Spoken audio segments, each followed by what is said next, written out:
여러분 안녕하세요. 정희진의 공부 455입니다.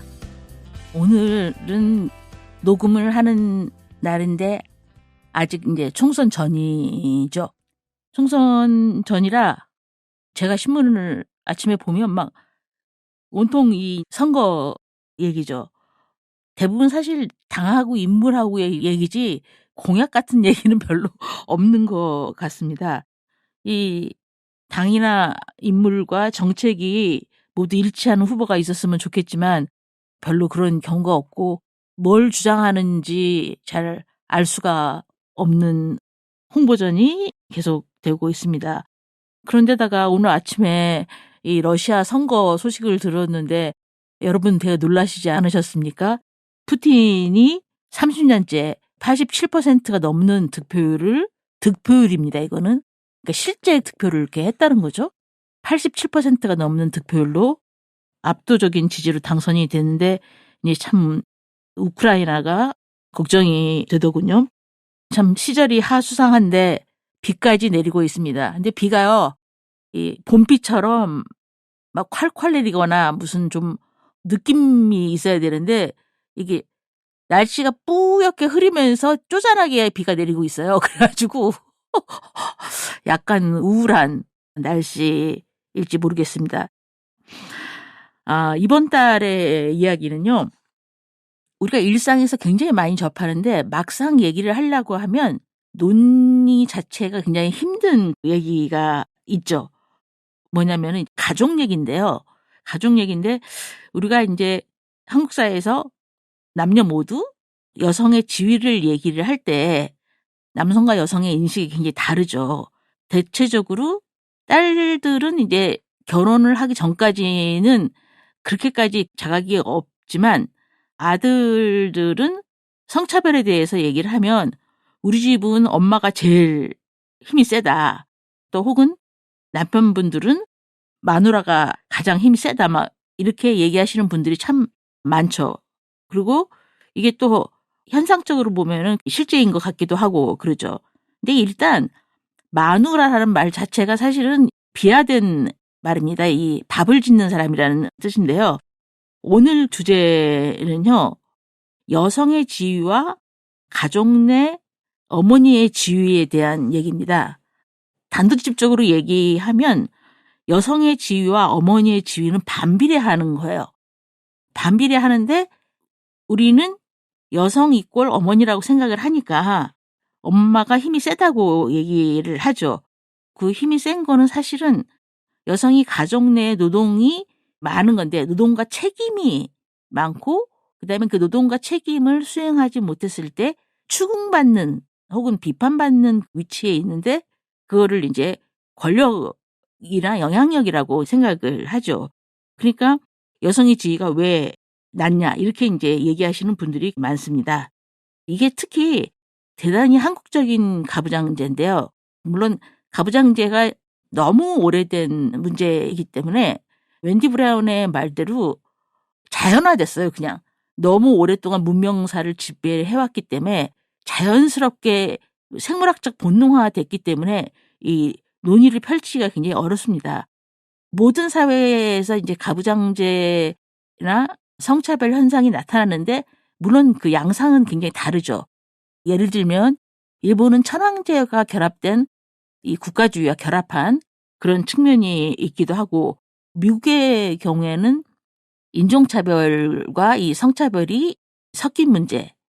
그다음에 이제 예전에 공산 국가에서는 여성의 정치 참여가 높아진 대신에 남성들은 전혀 변하지 않는 상황들이 있었죠. 그러니까 각자 그 독특한 문화 현상을 보이긴 하는데 한국의 경우에는 대표적으로 이 어머니를 중심으로 한 가족, 메저리 울프라는 사람의 얘기로는 자궁가족이라는 말을 많이 쓰는데요. 어머니가 아버지나 공적 영역에 도움 없이 남편 없이 자기 자녀들을 홀로 챙기면서 사는 그런 형태의 가족을 말합니다. 근데 이 어머니 중심의 가족 제도에서는 우리가 서양에서 얘기했던 기존의 여성학이나 인류학 이론이 적용되지가 않거든요. 그래서 오늘은 이 문제를 한번 얘기를 해보려고 합니다. 이 부분에 대해서는 아주 독보적인 책이 있죠. 조한혜정 선생님의 한국의 여성과 남성, 이게 1988년도에 나왔으니까 거의 40년이 다 됐죠. 그 다음에 그 10년 뒤에 1998년에 성찰적 근대성과 페미니즘, 한국의 남성과 여성 2 이렇게 해가지고 책이 나왔습니다. 10년 간격으로요. 물론 그냥 오래된 책이지만 이 책이 한국 여성학의 일종의 뭐라 그럴까요? 교과서라고 할까? 아니면 한국 가부장제 사회나 한국의 이 공적 영역의 특히 비대함, 이 가정 내에서만 성차별이 이루어지는 것이 아니라 국가와 사회 전반에 걸쳐서 이루어지고 있는 이 공사 영역의 불균형함 문제를 토대를 다진 책이라고 평가를 하고 있습니다. 그러니까 젠더 시각으로 한국 사회를 분석한 거의 이제 최초의 책이라고 할 수 있죠. 사실 제가 읽은 여성주의 책들도 서구 책들이 많고 한국 여성들이 쓴 책은 생각을 해보면 나혜석에서 바로 이 조한혜정 선생님으로 이렇게 점핑을 하는 거예요. 그만큼 이 책의 의미가 크다는 거죠. 이 책은 제가 오늘 다 소개하지는 못하고요. 제 입장에서 말씀을 드리려고 하는데 원래 이제 조한혜정 선생님은 대학교에서 수업을 하시면서 그 수업이 굉장히 독특한 수업 방식으로도 유명했고 1984년에 또 하나의 문화 1999년에 하자센터라고 보통 불리죠. 서울의 영등포에 있습니다. 그러니까 하자센터가 뭐뭐를 하자. 하도 이제 청소년들한테 하지 말라고 얘기를 하니까 만든 거죠. 서울시립 청소년 미래진로센터입니다. 근데 우리 보통 하자센터라고 부르죠. 제가 생각할 때는 한국 사회 지식인들 중에서 가장 로컬에 천착한 탈식민주의적인 지식인이 아닐까 그런 생각이 듭니다. 이 책이 이제 중요하지만 세월이 굉장히 지났기 때문에 두 가지 정도가 달라진 점이 있습니다. 그 당시에 책이 쓰여질 때는 4년제 대학의 여대생 비율이 27%였어요. 약 4분의 1 정도 됐었죠. 87년도에 4년제 대학에 재학한 여대생 비율이 27%, 2021년에는 49.2%입니다. 그러니까 여학생이 4분의 1에서 2분의 1로 는 거죠. 이렇게 대학 구성원이 변화한 현실에서 당연히 여성 문제에 관한 것도 변화가 있었겠죠. 그다음에 이제 또 한 가지는 사회주의가 몰락하고 글로벌 자본주의가 전 세계를 덮기 직전에 쓰여진 책이었기 때문에 다소 아마 선생님이나 많은 지식인들이나 막시스트조차도 다소 낙관적이었다라는 생각이 듭니다. 그러니까 이 80년대 말 당시에 미래 사회는 이럴 것이라고 이제 예측을 하고 있는데 지금 생각하면 약간 안타까운 마음마저 듭니다. 그러니까는 그 당시에 이제 3, 40년 후를 예측한다면 이럴 것이라고 이제 얘기를 하신 거예요. 선생님이 그때 예측하시기에는 다원적인 민주 공동체가 많이 생길 것이고 시민 세력에 의한 국가 권력이 견제될 것이고 민주적인 가족, 다양한 형태의 가족과 비혈연 공동체, 심지어 실질적인 남녀 평등까지 예측을 하셨습니다.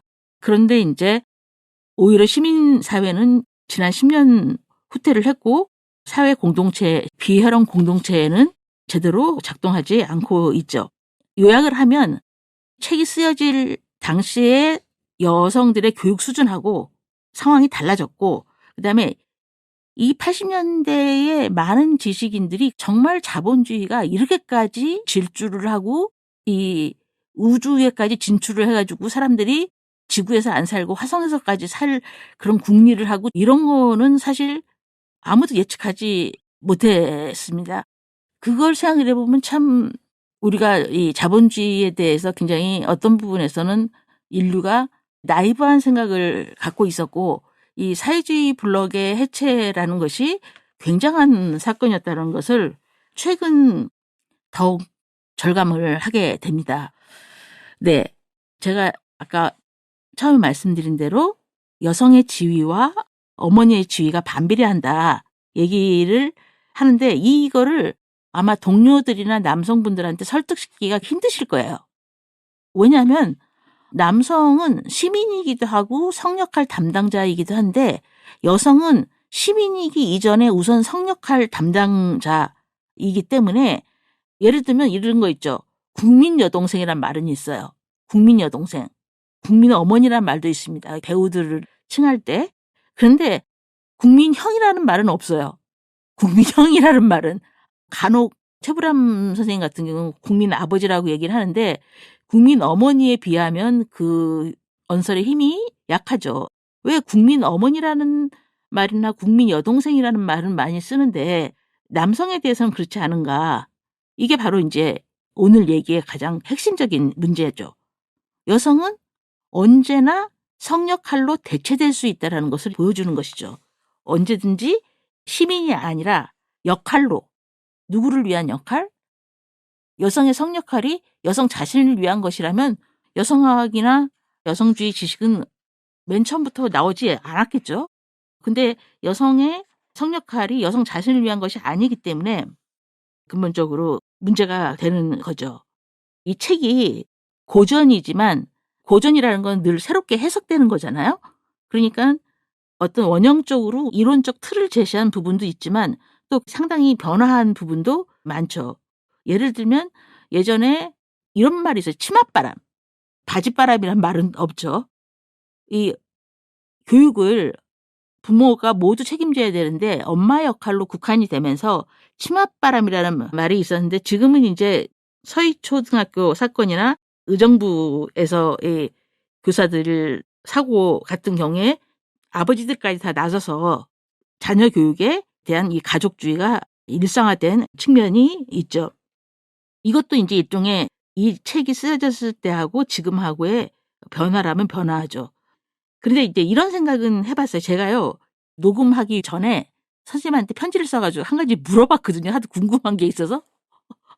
그 책에 보면 이런 얘기가 나와요.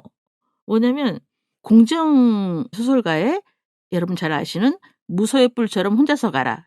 이게 제가 30대 초반에 나왔거든요. 그때 이제 20, 30대 여성들이 막 이 책에 엄청나게 열광을 하고 막 울고불고 했어요. 다 자기 얘기라고 하고 막 너무 동일시되고 막 그랬거든요.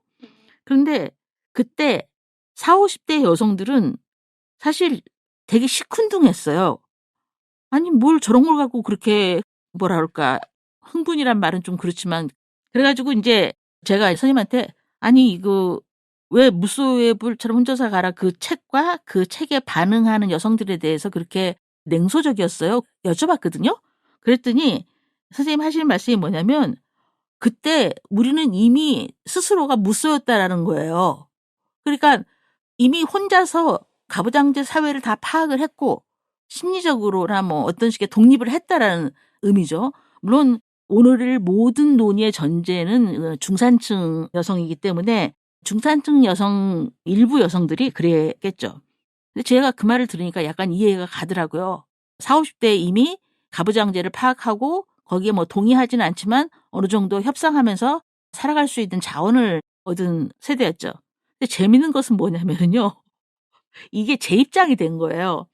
제가 82년 김지영 이게 100만 부가 팔렸을 때 저는 물론 지지를 했죠. 이 책이 가진 의미가 있고 많은 여성들한테 자각을 주었으니까 의미가 있는데 저는 사실 공감하지 못했거든요.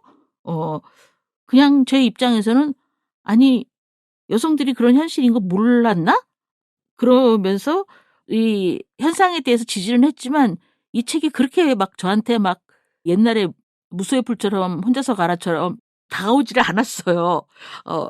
근데 일본에서도 굉장히 82년 김지영이 반응을 보이니까 지금 70대 후반에 우에노치코 선생님도 아니 젊은 여성들이 왜 저 책에 저렇게 열광하는지 모르겠다.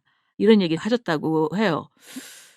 제가 만일에 20년쯤 후에 70대가 됐을 때는 또 어땠을까 싶은데요. 이게 무슨 문제냐면요. 아마 이 우리 매거진을 들으시는 분들도 연령대에 따라서 어떤 면에서 성별보다 연령대에 따라서 젠더 이슈를 수용하는 입장이 다르실 수 저는 있다고 생각하거든요. 왜냐하면 저희 구독자들 중에서 남성분들은 일단 페미니즘에 동의하면서 들으시는 분들일 것 같아요. 오히려 차이는 여성들 사이에서 난다고 생각을 했을 때는 이 텍스트에 대해서 연령별로 차이가 있을 거라고 생각합니다. 그런데 저는 이 얘기가 그 두 권의 제 한국의 여성과 남성 원투에 나와서 드리는 말씀인데요. 이 얘기는 세대 차이가 아니에요. 우리가 보통 어떤 문제가 나이별로 반응이 있으면 세대 차이라고 느끼기 쉬운데 제 생각엔 세대 차이가 아니고 이런 거죠. 마르크스주의 같은 거는요. 젊었을 때 사람들이 빠져요. 근데 여성주의는 오히려 나이 들어서 이걸 절박하게 느끼는 경우가 많죠. 예전에 그런 말 있었잖아요. 30 이전에 막스주의자가 아니어도 바보고 30 이후에도 막스주의자면 그것도 바보고 이런 농담이 있었는데 여성주의는 나이가 들수록 여성들을 레디컬을 하게 만들죠. 잃을 것이 없기 때문에. 그래서 제가 이 82년생 김지영 이 책에 대해서 열렬하게 지지를 보내지 못한 제 심정에 대해서 약간 죄의식을 갖고 있었는데 그 얘기를 꼭 그래서 하고 싶었어요. 그리고 이제 이 책의 장점은 여성 문제를 다룬 게 아니에요. 여성 문제를 둘러싼 공적 영역의 구조를 다루고 있는데 이 문제를 좀 생각을 해보고 싶었어요. 이런 얘기 많이 하잖아요. 여성학 책이든 뭐 사회적 약자를 다룬 책들이 사회적 약자들을 피해자로만 다룬 것이 아니라 행위자로 다뤘다. 이렇게 얘기해서 마치 이제 피해만 드러내는 것이 문제인 양 그런 뉘앙스를 풍기는 말이 있어요. 저는 물론 그 말에 동의를 합니다. 그 말이 맞아요. 완벽한 피해자도 없고 완벽한 가해자도 없고 그 피해와 가해를 누가 판단하느냐 문제도 복잡한 문제고 그렇죠. 사회적 약자들이 자기가 어떤 식의 억압적인 구조에 있을 때 있잖아요. 당하고만 있지 않고 다른 가능성으로 대응을 합니다. 다른 가능성으로 대응을 하는 게 승리적인 방식일 수도 있고 자기를 인파워링하는 방식일 수도 있고 다양하죠. 근데 어떤 경우에는 행위성을 어떤 식으로 발휘해야 하냐면 더욱더 지배체제에 몰빵하는 거죠. 이를테면 여성들이 이럴 경우 있잖아요. 이 책에 이런 얘기가 나와요. 조선조 중기 넘어가면서 엄청나게 유교적 가부장제가 심화되기 시작하잖아요. 그런데 여자로 태어났는데 어디를 가나 자기를 때려요. 그러면 이 여성이 안 맞을 수 있는 장소는 시집밖에 없어요. 그러면 시집에 최선을 다해서 적응하고 충성을 하는 거죠. 최선을 다해서. 그러면 이 여성들이 피해자가 아니라 행위자로서 그 행동을 해서 더 나쁜 구조를 만든 것이 시어머니와 며느리 고부 간의 제도죠. 즉 무슨 얘기냐면 이 여성들이 평생 동안 고통과 모욕과 억압과 매질을 겪다가 자기가 그래도 아들을 낳아서 물론 또 전제는 아들을 낳아야 된다는 거죠. 아들을 낳아가지고 며느리를 들이면 며느리를 학대를 하면서 권력을 얻게 되는 거죠. 그리고 우리나라는 한 거의 몇십 년 전까지도 그랬습니다. 한국에서 여성들이 대접받는 방식 중에 유일한 것은 성공한 아들을 갖는 거였죠. 성공한 아들을 갖는 것. 지금은 딸들도 잘 되면 자랑스럽고 그렇지만 교육에서 남녀차별 같은 거 없고 그렇지만 이게 저는 얼마 안 됐다고 생각합니다. 제가 초등학교 때 시절만 해도 잘난 아들을 갖는 그 어머니의 위세는 뭐 대단했습니다. 그러니까 한국 사회에서 이 여성들이 보상은요. 사후 보상이에요. 사후 보상. 그러니까 시어머니가 며느리를 맞아서 며느리를 지배하고 한편으로는 놀라운 얘기인데 제사를 아버지하고 같이 지내주는 거죠. 그러니까 자기가 참기만 하면 죽은 뒤에 후손들에 의해서 봉제사의 대상이 된다라는 것 있잖아요. 제가 예전에 어떤 인터뷰를 한 적이 있었는데요. 다른 일로. 그 여성한테 제가 되게 놀란 얘기를 들었어요. 제사를요. 한 달에 2번 제사가 있대요. 그것도 심지어 제 또래 여성인데 그래서 내가 그 제사를 어떻게 다 지내냐고 했는데 그 제사가 많은 이유 중에 하나가 뭐냐면 시아버지의 3번째 부인까지 제사를 지낸대요. 그러니까 첫 번째 부인, 두 번째 부인, 3번째 부인까지도 어쨌든 존중을 받는 거죠. 그래서 제가 정말 놀랐거든요. 그 정도로 여성들이 살아생전을 견디면 나중에라도 제사를 지내준다는 저희가 있었던 것이죠. 그리고 여기서 친정아버지를 배신하고 시댁에 충성하는 며느리 얘기가 나옵니다. 묘자리를 훔치는 얘기. 정말 여성이 누구 편이냐는 것을 이제 보여주는 얘기 같은 게 나오죠. 그러니까 조선 중기의 여성들이 시집에 극단적으로 충성함으로 해가지고 이 가부장제 체제를 여성이 완성시키는 상황이 된 거죠. 그 이후에 이제 이 책에서 구한말과 일제시대와 한국전쟁까지 다룹니다. 거기서 이제 가장 특징적으로 드러나는 게 아버지의 부재죠. 아버지의 부재. 독립운동을 하러 갔든 한국전쟁에서 사망을 했든 여러 가지 방식으로 아버지가 부재한 사회죠. 아버지가 부재한 사회에서 어머니의 역할이 클 수밖에 없었던 거죠. 그 속에서 여성 중심, 그러니까 여성과 가족이 딱 붙어가지고요. 가족이 여성의 영역이라는 것. 여성은 가족에 있어야 한다라는 이데올로기는 크게 변하지 않았죠. 그래서 어머니의 지위가 높을수록 여성의 지위는 낮다. 이거는 명제죠, 일종의. 어머니의 지위가 높을수록 여성의 지위가 낮아요. 그 역은 아닙니다. 왜냐하면 여성의 지위가 높은 적이 없었기 때문에 어쨌든 어머니의 지위가 높은 사회일수록 여성의 지위는 낮습니다. 그러니까 여성들이 지금은 결혼제도에 들어가지 않으려고 하는 것이죠. 이 기존의 어머니 중심 가족에서 이게 핵가족 이데올로기 아래서는 현모양처라는 말이 생기죠. 이 현모양처는 일본에서 들어온 말입니다. 물론 이 현모양처도 여성 억압적이기 이전에 미션 임파서블, 불가능한 임무 중에 하나죠. 일단 문제는 현모하고 양처가 동시에 될 수가 없다라는 거죠. 현모면 양처가 될 수가 없고 양처면 현모가 될 수 없는 이 두 가지를 동시에 실천할 수 없는 그런 상황인 거죠. 대표적인 얘기는 이런 거 있죠. 현모와 양처의 딜레마 중에 하나가 약간 미성숙한 남성들 중에서 아이가 생기면 부인이 자기보다 아이한테 더 관심을 갖는다고 투정을 부리는 남성들이 지금 현대사회에도 있습니다. 사실 우리나라는 부성이라는 개념이 없는 나라예요. 이 남성들이 자녀를 돌보고 어른으로 성장하는 게 아니라 아이를 낳으면 부인한테 왜 나보다 아이를 더 예뻐하냐고 투정을 부리는 이런 문제죠. 남편의 요구하고 아이의 요구를 동시적으로 충족시킬 수가 없는 거죠.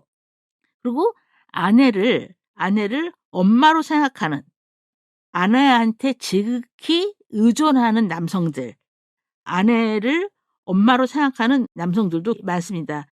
극단적으로 생각하실지 모르지만 사실 저는 왜 현모양처가 불가능한 성역할이라는 거를 깨달았냐면요. 제가 가정폭력 공부를 할 때 성폭력의 80%가 아는 사람에 의해서 일어나고 그중에 30%가 가족 내 성폭행이란 말이에요. 그래서 여러분이 생각하시는 것보다 의외로 정말 의외로 의붓 아버지도 아니에요. 친부에 의한 성폭력이 많습니다. 근데 놀라운 것은 친부에 의한 성폭력 상황에서 어머니가 피해자인 딸의 편에 서기보다 가해자인 남편의 편에 서는 경우가 대부분이라는 것입니다. 그러니까 딸들은 가해자인 아버지보다 자기를 도와주지 않는 어머니에 대한 분노가 굉장히 많아서 이 근친 성폭력 피해자들이 어머니하고 갖는 이 모녀 관계가 굉장히 오래 가는 경우가 많죠. 실제로 이 어머니 역할과 아내 역할 두 가지를 제대로 하기가 굉장히 어렵다라는 거예요. 여기서 또 연결되는 말이 뭐냐면 이거 제가 참 싫어하는 말인데 아니 뭐 제가 싫어하는 말이 좀 많긴 한데 이 말은 진짜 이건 문제예요. 이런 말 있잖아요. 여성은 약하지만 어머니는 위대하다. 이 말 있잖아요. 여성은 약하지만 어머니는 위대하다. 이거는 시민으로서 인간으로서 여성은 약하지만 애를 가진 어머니는 위대하고 위대해야 한다는 이데올로기를 갖고 있죠. 이 이데올로기 때문에 여성들이 젠더를 주제로 혹은 뭐 아니더라도 여성들이 글을 쓰면 꼭 나오는 얘기가 이거잖아요. 너 애 낳아봤냐? 결혼해봤냐? 아니, 여성들이 어떤 글을 썼는데 애 낳아봤냐? 결혼해봤냐라는 얘기가 왜 나와요? 그거는 여성은 존재가 없어. 어머니일 때만 인간으로서 사회적 구성원으로서 받아들이겠다. 이런 얘기죠. 한편으로는 어머니는 위대한데 아내는 위대하다는 얘기 별로 안 해요. 아내는 위대하다는 얘기를 안 해요. 왜냐면 어머니는 아들의 길을 살려주지만 아내는 위대하면 남편의 길을 죽이기 때문에 아내는 또 역시 위험합니다. 그러니까 어머니와 아내를 끊임없이 대립시키면서 여성들을 정신분열에 몰고 가는 거죠. 대표적인 것이 시집 갈등이죠. 시집 갈등이 보통 남성 문화에서 얘기하는 여성의 적은 여성이라는 얘기죠. 근데 이거는 틀린 얘기죠. 여성이 아니라 역할이라고 해야 되는 거죠. 성역할로서는 대립할 수 있지만 여성으로서는 대립할 수 없는 거죠. 남성들은 사위하고 장인하고 싸우지 않습니다. 그래 큰 문제가 일어나는 게 없어요. 그런데 여성들은 남성을 매개로 어머니로서의 위치와 아내로서의 위치에서 갈등을 빚게 되고 고통을 당하죠. 그 아침 드라마에 보면은요. 지금도 그럴지 모르겠는데 보통 우리가 막장이란 말을 많이 쓰잖아요. 이 막장인 아침 드라마를 만드는 법칙이 있다고 합니다. 일단 거기에는 남성이 없어요. 시어머니하고 며느리만 있거나 그다음에 또 하나는 연기를 못하는 남자 배우가 한 명씩 나옵니다. 그러니까 원래 연기를 못해서가 아니라 일부러 발연기를 하는 그거는 뭐냐면 그 상황에서 어떻게 해야 될지 모르는 연기를 하는 거죠. 제가 언젠가 중견 여성 배우들의 이 토크쇼를 본 적이 있거든요. 근데 너무 가슴에 와 닿았어요. 뭐냐면 사실 연기자는 시나리오가 말이 돼야 연기를 하는 거잖아요. 이 중견 여성 배우들이 나름의 오랜 연기력과 재능이 있음에도 불구하고 캐릭터가 말도 안 되는 넌센스로 설정이 되는데 그런 연기를 해야 되니까 그 아침 드라마를 찍고 오면 대부분 그 여배우들이 막 집에 와서 아프대요, 몸이. 자기가 연기를 했지만 자기가 생각해도 말이 안 되는 연기니까. 모든 아침 드라마가 뭐 그렇지 않지만 우리가 흔히 아침 드라마, 막장 드라마라고 얘기를 했을 때에는 시어머니와 며느리 간의 넌센스 갈등, 그다음에 나이든 중산층 여성의 오직 유일한 인생의 관심사는 아들이 사랑하는 여인하고 결혼을 반대하는 거, 그다음에 물집 기르는 거, 머리끄댕이 잡는 거, 뭐 이런 식의 사실 생각을 해보면 저는 뭐 중산층은 아니지만 저도 중년 여성인데 남의 머리끄댕이를 잡거나 남한테 물 뿌리는 게 인생의 전부가 아니잖아요. 근데 여성을 그렇게 드라마에서 그린다라는 것이죠. 그리고 그게 얼만큼의 실제 리얼리티인지는 잘 모르겠어요. 어쨌든 여성은 약하지만 어머니는 위대하다. 이건 틀린 말입니다. 그냥 약한 여성도 있고 강한 여성도 있고 어머니 역시 마찬가지죠. 근데 이 말 너무 많이 쓰이죠. 어머니가 위대하려면 일단 결혼하고 애를 낳아야 되겠죠? 근데 지금 안 낳고 있잖아요. 네. 제가 계속 얘기하는 게 성차별 사회일수록 여성의 지위와 어머니의 지위가 대립한다는 얘기죠. 그것이 한국적 가부장제의 가장 특징이라고 할 수 있는데 이게 사실 너무 여성들한테 억압적이니까 한꺼번에 파열이 난 게 저출산 비혼이죠. 이게 적당해야 되는데 너무 지나치니까 가부장제 사회의 내파가 된 거죠. 그런데다가 현모양처가 아니더라도 여성들에게 계속 아주 복잡한 줄타기 같은 이중 메시지를 여태까지 줬잖아요. 그러니까 경제력을 갖되 남자보다 많이 벌으면 안 돼. 공부를 잘하는데 교양인이어야지 지식인이면 안 돼. 그다음에 아내가 돈을 많이 벌어가지고 남편이 집에서 일을 안 하는 경우 있잖아요. 소위 뭐 아내가 약사하면 셔터맨이라는 뭐 그런 말도 있잖아요. 그렇지만 그런 남성한테도 자존심은 또 세워줘야 돼. 그래가지고 매우 여자들이 처신이 어렵기 때문에 상담 심리에서 그런 말이 있거든요. 이게 오해 없이 들으셔야 되는데 상담 심리에서 착한 여성들이 교활해요. 이 교활하다는 게 진짜 교활하다는 그런 의미가 아니고 착한 여성들이 모순된 욕에 계속 반응을 해야 되기 때문에 계속 이중적 행동을 하는 거예요. 머리가 빨리 돌지 않으면 착할 수가 없어요. 여성들이 이중 메시지를 수용하기 위해서는 보통 지혜롭다고 얘기하잖아요. 지혜롭다. 지혜롭게 행동하기 위해서는 여성들이 정신을 정말 똑바로 차려야 되는 거죠. 아니, 이 말은 사실은 제가 정신과 상담을 받을 때 의사한테 들은 말이에요.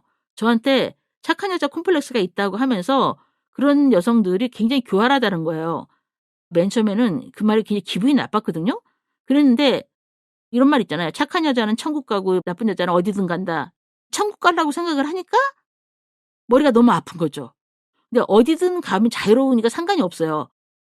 여기 이제 제주 여성들의 해녀들 얘기가 나오는데요. 이 책에 이 여성들의 고민이 딱 이런 거예요. 제주 여성들은 여자가 활동을 하면 남성이 의존적으로 된다는 거예요. 이거 참 어떡하겠어요. 여자가 활동을 하면, 여자가 돈을 벌면 남성이 의존적으로 되므로 그 역시 조심해야 된다는 거예요. 그러니까 남편의 상태를 봐가면서 자기 직장을 잘 조절해야 되는 거죠. 그래서 얼마든지 언제든지 그만둘 각오를 해야 되고 또 동시에 언제든지 취직할 조건을 갖춰야 되는 거예요. 근데 이것도 쉽지가 않잖아요. 남편이 의존적으로 될까 봐 언제든지 그만둬야 되고 또 언제든지 취직을 해야 되는. 이게 바로 그 고정희 시인의 남자랑 사는 것은 사자와 같이 사는 것이다 라는 유명한 시 있잖아요. 제가 이게 너무 좋아하는 시입니다. 여기서 사자는 말 그대로 라이언입니다. 라이언. 이 말은 남자가 사자라는 얘기가 아니에요. 무서운 사자의 비유를 맞추는 거죠. 그러니까 한 우리에 사자가 있어요. 사자하고 사람이 있어요. 근데 사자가 나를 해치려고 하는 건 아니야. 근데 그 존재 자체로 끊임없이 사람이, 여자가 비유를 맞춰야 된다는 얘기죠. 그냥 가만히 있어도 주변에서 알아서 비유를 맞춘다는 얘기죠. 이 여성과 집의 관계를 좀 얘기해 볼까요? 제가 웬만한 경우에 대화를 할 때 남성들한테 선생님 그 표현을 좀 고쳐주시겠어요? 이렇게 말하는 경우가 드물거든요. 누구한테 지적을 하지 않아요. 해봤자 저만 손해고. 근데 참을 수 없는 경우가 있는데 그게 뭐냐면 남성들이 집사람이라고 부를 때요. 집사람. 아내도 이제 아내에 있다는 뜻이니까 와이프란 말이 제일 저는 적당한 것 같아요. 그런데 집사람이라고 하면 이게 집 플러스 사람이거든요. 그러니까 집일 수도 있고 사람일 수도 있어요. 경우에 따라서. 그런데 우리가 이 집사람이라는 말은 와이프한테만 씁니다. 집에 사람이 있긴 있잖아요. 살잖아요. 근데 아버지한테 우리가 집사람이란 말을 쓰느냐? 그런 적 없죠. 어떤 사람이 아버지를 집사람이라고 그래요? 그 다음에 언니, 누나, 형, 동생 이런 사람이 다 집에 거주하고 있어도 집사람이라는 말을 안 씁니다. 여성이 집에 주로 거의 없고 바깥에서 노동시장에 있어도 임금 노동자임에도 불구하고 또 집사람이라고 그래요. 이거는 정말 문제입니다. 이 얘기는 여성이 사람이기 이전에 집을 지키는 가구 혹은 물건이라는 의미예요. 그렇기 때문에 가정폭력을 하다가 부인이 사망하는 경우보다 방화제가 더 형벌이 크다니까요. 그러니까 여성은 집보다 못한 존재라는 것이죠. 그만큼 이 집사람이라고 얘기할 때 이 이데올로기가 강력한 거죠. 나는 엄마처럼 살지 않을 거야. 이런 말을 옛날에 제 세대 때 많이 썼습니다. 엄마처럼 살지 않을 거야.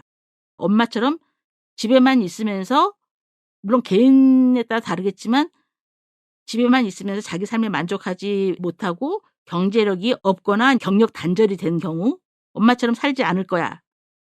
이런 말을 많이 했는데 지금은 이것보다 이제 더한 말도 하죠. 뭐 아버지랑 이혼해라 뭐 별의별 말을 다 하는데 남성들의 경우에는 나는 아빠처럼 살지 않을 거야. 이런 말이 없습니다. 물론 아예 없지는 않아요. 아예 없지는 않은데 딸들이 하는 것만큼 있지는 않죠. 이게 또 자녀가 엄마와 아빠하고 맺는 관계의 비대칭성을 보여주는 건데요. 이거는 아버지 삶의 행불행하고 상관이 없어요. 아버지의 행불행을 말을 할 관계조차도 되지 않는다는 거죠. 그러니까 관계가. 그러니까 예를 들면 딸한테는 불행한 어머니, 불행한 여성, 이를테면 나혜석 같은 불행한 역할 모델이라도 딸한테는 어머니하고의 동일시가 있는 거예요. 근데 아들들은 아버지 모델이 없어요. 그러니까 아빠처럼 살지 않을 거야라는 말을 남성들은 훨씬 덜 하는데, 이거는 아버지의 삶의 행불행하고 관련이 없고 아빠처럼 살지 않을 거야라고 말을 할 만큼 부자 간의 관계가 없다라는 거예요. 부자 간의 관계가 약하다거나 혹은 아버지가 가정에서 별로 할 일이 없다라는 것이죠. 그 아버지가 자기가 집에서 남편 노릇이나 아버지 노릇을 잘 못했는데 이들이 또 하는 얘기가 뭐예요? 자기가 집에서 따돌림 당한다고 그러잖아요. 그러니까 무임승차자나 가해자가 피해자라고 억울해하죠. 많은 중년 남성들이. 뭐 가해자까지는 아니더라도 구조적 가해자죠. 이제 아무것도 안 하는. 근데 구조적 가해자면 자기가 할 일을 찾아야 되는데 할 일을 찾는 게 아니라 따돌림 당한다고 이제 주장할 때, 이게 지금 한국의 가정 불화의 가장 큰 원인입니다. 거기에다가 최근에 가장 큰 문제는 뭐냐면요. 유엔이나 이런 국제기구 같은 데서는요, 언제나 여성의 교육, 경제적 독립을 얘기를 해요. 그런데 이게 우리나라하고는 정반대 상황이에요. 그러니까 우리는 여성이 교육을 못 받아서 문제가 아니라 여성의 고학력 세계 1위입니다. 고학력 세계 1위인데 고학력에 맞는 노동시장 진출률은 세계 108위에 108위, 100위권 밖이에요. 그러니까 여성들이 많이 배웠어요. 이제 남녀 차별 없이 많이 배우고 또 잘해요, 공부를. 학력이 무지하게 높은데 그 학력이 소용이 없어요. 여성들이 세계 최고의 고학력에 비해서 노동시장 진출률이나 진출의 질, 이것이 세계 최하위이기 때문에 여성들이 자기가 교육받은 게 경제적으로, 사회적으로, 정치적으로, 노동시장으로 연결되지 않는 상황에서 여성이 자아 실현을 어디서 하겠어요? 집에서 하는 거죠. 그러니까 이게 이해관계가 딱 맞아요. 사회적으로 해결해야 될 많은 것들을 가정으로 전가시키는 한국의 사회복지 시스템이나 교육 시스템에 맞춰서 고학력 중산층 여성들이 노동시장에서 자아실현을 못한 것을 집에서 남편을 출세시키고 아이들을 소위 좋은 학교에 보내는 것. 이것이 중산층 여성들의 최고의 자아실현이 된 거고, 이게 지금 사회적으로 계급과 계급 재생산의 문제가 되죠.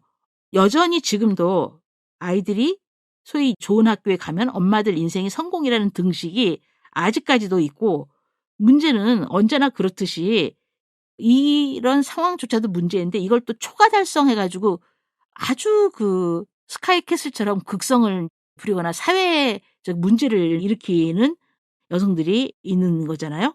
그러니까 중산층 고학력 여성들이 여성운동에 대해서, 특히 아들을 가진 경우에는 페미니즘에 대해서 적대적일 수밖에 없고, 공적 영역에서 활동을 하지 못하고 집에서만 있을 때는 심리적으로 아이들을 소위 말해서 닥달할 수밖에 없어요.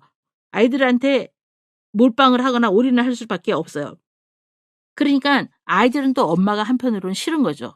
한편 엄마가 또 싫은 거예요. 그러니까 이게 다 이중 메시지인데, 엄마한테 더러운 노동, 더티워크를 하게 함으로써 여성을 활용하면서 한국인들은 엄마들한테 은맥이 죽어 뭐 이런 말 하잖아요. 그러니까 여성들한테 자기들이 하기 싫은 어떤 일을 다 맡겨놓고 그들이 자기의 길을 죽인다고. 그래서 우리는, 한국 남자들은 돈 버는 기계고 돈만 벌고 기죽어 산다라는 이런 거짓 논리까지 있으면서 또 동시에 남성의 길을 살려달라. 이럴 때는요, 이 남성의 기도 한 파트 해야 될 얘기인데, 남성이 왜 기가 있어야 되죠? 그러니까 이 얘기는 나중에 한번 하겠지만 어쨌든 기 죽는다는 얘기, 기 살린다는 얘기, 이것도 문제입니다. 예. 옛날에 전인권 선생님이 쓴 남자의 탄생이라는 책이 있었어요. 그 책에 보면은 재밌는 통계가 나오는데 한국의 부자 관계가 얼마나 어색하고 먼지 나와요. 부자 관계가 서먹서먹해서 거기 보면 아들들이 아버지하고 대화를 나누거나 편안하게 느낀다라고 대답한 아들들이 별로 없어요. 다 아버지가 훨씬 힘든 거예요. 이 관계가요. 엄마와 아빠의 역할 구조가 너무 다르다는 얘기죠. 그러니까 이 얘기를 이제 정리를 해보면 가족은 여성들이 책임져야 할 곳으로 만들어놨어요. 그런데 그렇다고 해가지고 자체적으로 영토를 가진 나라가 아니고 남성 중심의 공화국 안에 존재하면서도 동시에 분리된 복잡한 공간입니다. 여성한테 가족은. 어느 정도 아주 작은 자율권을 가지고 있지만 기본적으로는 남성 공동체에 봉사하는 공간이죠. 가정이 화목해야 사회도 화목하고 나라도 잘 되는 곳이죠. 여기서 이제 재밌는 얘기가 나오는데 한국 가족은 전통적으로 이 돌봄이나 친밀성의 공간이 아니에요. 우리가 보통 가족한테 기대하는 게 돌봄이나 친밀성이라고 생각하는데 실제로는 굉장히 도구적이고 기능적입니다. 도구적이고 기능적이에요. 그리고 그 도구적이고 기능적인 것은 부부간의 애정 중심의 가족이 아니라 모자녀 중심이에요. 모자녀 중심. 그래서 이 조선 중기 때는 안채 문화에서 부부 유별이라면 현대 가족에서 가장 크게 드러나는 것은 중산층 가족의 계급 재생산을 위한 기러기 아빠죠. 기러기 아빠. 그러니까 가족주의면 모든 가족들이 친하게 지내고 사이좋게 지내야 되잖아요. 근데 우리 가족들은 별로 친하지도 않고 다정하지도 않아. 그리고 많은 기러기 아빠들이 대기업에 다니는 고소득의 기러기 아빠들이 자기는 원룸에 살면서 아내하고 아이들을 미국이나 영국에 보내줘. 그러면 어떻게 돼요? 부인도 거기서 외롭고 한국의 기러기 아빠들 당연히 외롭죠. 자기가 뭘 위해서 이렇게 살아야 하는가.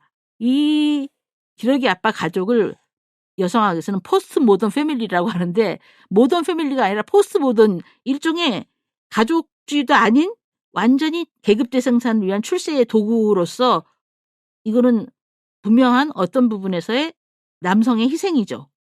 남성의 희생인데 그 희생이 자발적으로 하는 희생이기 때문에 여러 가지 문제가 많죠. 왜냐하면 자녀가 그렇게 해가지고 소위 말해서 자기들이 원하는 대로 성공을 해야 되는데 되돌아오는 친구들이 얼마나 많고 인종차별과 그 안에서의 여러 가지 문제, 소위 아이비리그 대학을 가더라도 취업하지 못하는 여러 가지 문제가 있죠. 이 문제를 너무나 기가 막히게 비튼 풍자라기보다는 너무 슬픈 영화가요. 송강호 씨가 나온 우아한 세계라는 영화예요. 이거 꼭 보시기 바랍니다. 이 송강호 씨가 여기서 조폭으로 나와요. 그래서 조폭으로 무지무지 노력을 합니다. 근데 이 조폭을 자기가 하는 이유가 뭐냐면은 아이와 아내를 갖다가 유학 보내기 위해서예요. 그래서 자기는 조폭으로서 막 목숨을 걸고 온갖 그 획할질, 온갖 조폭 생활의 고난을 이겨냅니다. 근데 영화 제목은 우아한 세계예요. 근데 이 영화의 마지막 장면이 뭐냐면요. 이 애들이 비디오를 보내줘요. 자기들이 이제 캐나다 같은 데서 생활하는 비디오를 보내주고 송강호 이 조폭 두목은 라면을 먹습니다. 그러면서 울어요. 그러니까 조직폭력배서부터 대기업 임원, 대학 교원까지 모든 사람들이 아이와 아내를 갖다가 미국으로 보내면서 가족을 유지한다고 생각을 하고 있는 거죠. 이 제목이 우아한 세계라고 했잖아요. 영화 제목이 뭐 별로 우아하지 않죠. 근데 이 우아한 세계 영어 제목이 뭐냐면요. 영어 제목이 The Show Must Go On이에요. 쇼는 계속되어야 한다. 쇼가 계속되어야 한다라는 아주 냉소적인 제목이죠. 지금 현재 한국 가족의 친밀성이 없는 것이 기러기 아빠 이 문제하고 또 하나는 혼의 관계. 혼의 관계라는 말이 저는 제일 적합한 말이라고 생각해요. 간통이니 뭐 상간녀니 상간남이니 뭐 이런 표현은 별로 좋지 않다고 생각합니다. 어쨌든 혼의 관계. 그러니까 무슨 말이냐면 우리나라 혼외관계 굉장히 많죠. 근데 미국 같은 경우에는 누구하고 사랑을 하게 되면 이혼을 하고 그 사람하고 결혼을 해요. 사랑이 심각한 거죠. 다시 말해서 결혼을 2번, 3번 하거나 아니면 엘리자베스 테일러처럼 7번 하거나 8번 하거나 그런 게 사실은 되게 솔직한 거죠. 그러니까 미국 사회에서는 혼외 관계가 결혼 생활을 파괴해요.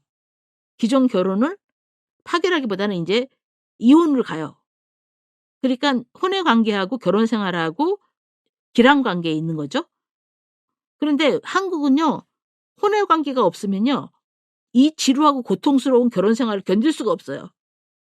그래서 결혼 관계를 유지하려면 반드시는 아니겠죠. 혼외 관계가 보조적이라는 거죠. 이 결혼 제도에. 친밀성 있는 혼외 관계를 유지해야만 그나마 괴로운 가족 생활을 견딜 수 있는 거. 이 상황을 잘 드러낸 또 드라마가 있어요. 인간실격이라는 드라마예요. 전도연 씨하고 유준열 씨하고 나오는 드라마인데 이 드라마도 저는 굉장히 좋게 봤어요. 이 드라마에서 전도연 씨하고 유준열 씨하고 연인으로 나오는데 여기서 아주 인상적인 장면이 나와요. 이 전도연 씨가 남편인 박병은 배우에게 대화를 하는데 이 박병은 배우도 김효진이라는 배우하고 이제 감정을 갖고 있어요. 그런데 둘 다 진짜 사랑하지만 전도연 배우가 유준열한테 I love you를 못해요. 그러면 자기 가족은 깨지니까. 그러니까 내가 그 남자를 사랑한다는 얘기를 가슴 아프게도 자기 남편한테 해요. 그리고 자기 남편도 자기 대학 동창인 연인에게 사랑한다고 하면 자기 결혼 생활이 깨지니까 내가 그 여자를 사랑한다고 부인한테 말을 해요. 그러니까 진짜 사랑한다는 사람한테는 말을 못하고 부부끼리 나는 당신 말고 다른 사람들을 사랑한다라고 얘기하는 그런 장면이 있어요. 근데 그걸 보면서 아니 결혼 제도를 그냥 좀 자유롭게 메이팅을 하면서 파트너나 연인 관계로 맺지 그걸 갖다가 서로에게 그렇게 상처를 줘가면서 나는 사실 딴 사람을 사랑한다는 얘기를 갖다가 직접적인 사랑 고백은 못하고 부부간에 그 얘기를 나누면서 서로 비수를 꽂는 그렇게 살 필요가 있나요? 더구나 아이도 없는데 이혼을 하든 별거를 하든 아니면 결혼 생활을 유지하든 각자 친밀성과 대화가 되는 사람들끼리 마음을 나누고 살면 되잖아요. 그게 그렇게 힘든 것인지 우리가 이 가족 이데올로기에 대해서 생각을 해야 될 것 같아요. 남성들이 저녁밥을 얻어먹으려고 일찍 들어가서 쿠사리를 먹는 남편도 있고 어떤 남성들은 집이 가기가 싫어가지고 계속 술집을 전전하다가 혹은 야근을 하다가 또 집에 안 들어가고 이게 다 문제죠. 그다음에 남편의 늦은 귀가를 기뻐하는 아내도 사실은 단지 밥 해주기 싫어서만은 아니겠죠. 우리는 보통 가족 제도가 보살핌과 친밀성의 공간이라고 생각하지만 국가나 사회가 해야 될 보살핌은 여성이 성 역할을 대신할 뿐이지 실질적으로 상호작용적인 사랑과 신뢰에 기반한 보살핌은 사실 이루어지지 않고 있는 거죠. 그러니까 결국은 모두가 외롭죠. 한편으로는 남성은 억울하고 여성은 화가 나 있고 20, 30대는 분노하고 중년은 억울하고 노년은 비참하다. 이게 지금 한국 사회에서 개인들의 어떤 정서가 아닌가. 그런데 이 정서를 제대로 직면하고 성숙하게 풀어야 되는데 이게 제일 문제로 풀리는 방식이 저는 지금 생각할 때 정치 팬덤이라고 생각을 합니다. 그런 억울하고 화가 나 있고 분노하고 비참하고 어쨌든 이게 다 에너지예요. 이 에너지가 가족 제도가 꼭 아니더라도 조한혜정 선생님이 주장하는 비혈연 공동체가 많아지거나 그런 식으로 에너지가 모아져서 사회 전체가 공적 영역에서의 돌봄이 진행되어야 한다고 저는 생각을 합니다. 여러분 고맙습니다.